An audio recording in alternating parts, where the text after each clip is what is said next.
Jet engine, বিশেষ করে আধুনিক টার্বোফ্যান ইঞ্জিনে নাট এবং বোল্ট খুব কমই ব্যবহার করা হয়। বিশেষ করে ইঞ্জিনের মূল অংশগুলোতে কম্প্রেসর, কম্বাস্টাইন টারবাইন, এখানে একটাও নাট বোল্টও ব্যবহার করা হয় না। জেট ইঞ্জিনের ভিতরে রোটেটিং পার্টস যেমন ফ্যান, কম্প্রেসর, টারবাইন ঘুরে প্রায় 10,000 থেকে 15,000 আরপিএমে, অর্থাৎ প্রতি মিনিটে। এতে প্রচণ্ড ভাইব্রেশন তৈরি হয়। সাধারণ নাট বোল্ট এই ক্রমাগত ভাইব্রেশন ধীরে ধীরে আলগা হয়ে যায়। একবার আলগা হয়ে গেলে ইঞ্জিনের ভিতরে ধ্বংসাত্মক ক্ষতি হতে পারে। ইঞ্জিনের হট সেকশনে কম্বাস্টার ও টারবাইনের তাপমাত্রা 1500 থেকে 1700 সেলসিয়াস পর্যন্ত উঠতে পারে। সাধারণ নাট বোল্টের উপাদান, বিশেষ করে লকিং মেকানিজম যেমন লাইনন ইনসার্ট, এর তাপে গলে যায় কিংবা দুর্বল হয়ে পড়ে, ফলে নিরাপত্তার হুমকির মুখে পড়ে যায়। বিমানের জন্য প্রতি গ্রাম ওজন গুরুত্বপূর্ণ। নাট বোল্ট তুলনামূলক ভারী। হাজার হাজার নাট বোল্ট ব্যবহার করে ইঞ্জিনের ওজন অনেক বেড়ে যায়, ফলে জ্বালানি খরচও বাড়ে।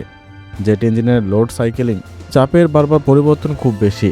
নাট বোল্টের থ্রেডে স্পেসে কনস্ট্রাকশন হয়, যা ফাটল তৈরি করতে পারে।